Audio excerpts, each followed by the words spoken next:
J'ai commencé l'athlétisme à 6 ans, donc ça a commencé au sein de l'école et donc ce qui était amusant c'est qu'en fait je courais plus vite que les garçons.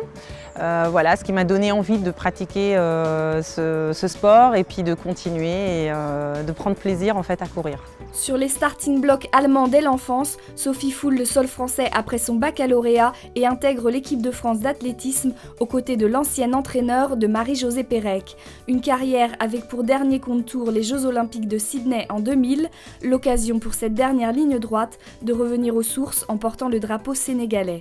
Lorsque je suis partie aux Jeux, j'avais 29 ans et donc oui, c'était un moment fort parce que je savais que c'était un moment en même temps décisif pour moi qui annonçait la fin d'une parenthèse heureuse. Le 1er décembre, j'étais embauchée en tant que chargée d'études marketing et je me suis retrouvée dans un univers de travail sans y être préparée, sans forcément connaître le métier parce qu'en fait, il m'avait surtout embauchée pour mes compétences linguistiques.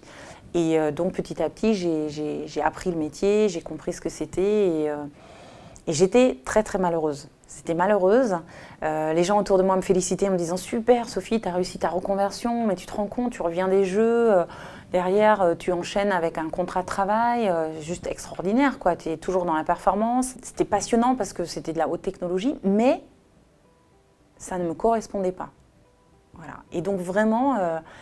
j'étais en grande souffrance, je pleurais beaucoup et je me disais mais avant j'avais le sentiment d'être libre et du jour au lendemain je me retrouvais donc avec des collègues adorables mais dans lesquels je ne me retrouvais pas parce que j'avais pas eu le même parcours, parce que j'avais pas fait d'autres entreprises auparavant et parce que c'est arrivé trop vite je pense. Bonjour Sophie. Je voulais savoir si mon entretien de 10 heures était arrivé.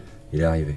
Très bien, je te remercie. J'ai décidé de refaire un master et je dis souvent, c'est peut-être la première fois que j'ai vraiment étudié parce que là aussi, c'était porteur de sens pour moi. C'était un master qui se faisait en alternance, du coup ça m'a permis de me confronter là aussi, de me dire est-ce que c'est la bonne voie. Notre identité professionnelle, elle est construite autour de cette carrière sportive. Donc quand ça s'arrête, c'est quelque part une identité qui est en crise, puisqu'il faut la reconstruire. Donc il y a cette notion de deuil déjà à faire, d'une vie qui n'est plus. Et c'est là où l'accompagnement il peut être extrêmement pertinent, de se dire c'est normal de ressentir ce désarroi, cette perte de repères. Il est possible de reconstruire un nouveau rêve, d'exister différemment. Et donc l'accompagnement, il est non seulement pour moi sur le côté, on va dire, pratico-pragmatique, c'est-à-dire projet, méthodologie, voilà, mais il est aussi sur les aspects, enfin vraiment je trouve, psychologiques, quoi.